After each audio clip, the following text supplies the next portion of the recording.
কেমন আছো বন্ধুরা? Welcome to my world. আজকে চলে এসেছি বাগবাজারে মায়ের বাড়ি। হ্যাঁ, মায়ের বাড়ি বলতে একটা আলাদাই মায়া, একটা আলাদাই মমতা কাজ করে। আমরা এসেছি মা শারদার বাড়িতে। এই বাড়িটি নির্মাণ করেছিল স্বামী বিবেকানন্দ। কারণ স্বামী বিবেকানন্দ ভেবেছিলেন যে মায়ের কোনো নিজস্ব বাড়ি নেই, তাই মায়ের জন্য একটি বাড়ি তৈরি করতে হবে। 1909 থেকে 1920 সাল পর্যন্ত এই বাড়িতেই মা বসবাস করেছিলেন। এই যে মায়ের বাড়ি তৈরি করতে হবে, তার চিন্তাভাবনা মাথায় আসার পর থেকেই তা বাস্তবায়ন করেছিলেন শরৎ মহারাজ। 1906 সালে এই জমিটি কেনেন শরৎ মহারাজ এবং মায়ের এই বাড়িটি নির্মাণ করতে মাত্র 11,000 টাকা খরচ হয়েছিল। মাত্র 11,000 টাকার বিনিময়ে এই বাড়িটি তৈরি করা হয়েছিল সে সময়ে। 1909 সালে 23শে মে মা শারদা এই বাড়িতে আসেন।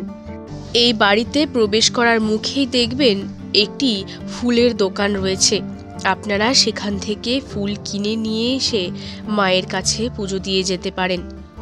মায়ের এই বাড়িতে আসলেই একটা আলাদা শান্তি অনুভূত হয়, যা আর কোথাও মনে হয় পাওয়া যাবে না।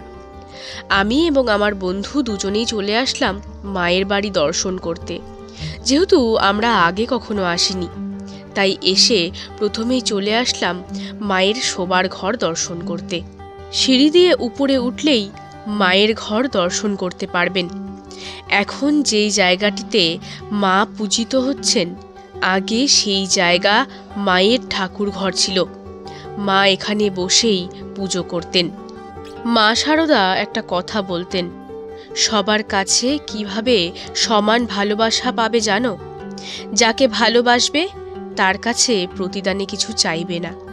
সত্যি, এই কথাগুলো যদি আমরা আমাদের জীবন দর্শনে প্রতিটা পদক্ষেপে মাথায় নিয়ে চলতে পারি, তাহলে হয়তো আমরা আমাদের জীবনে কোনো রকম দুঃখ, কষ্ট এইসব থেকে অনেকটা দূরে থাকব।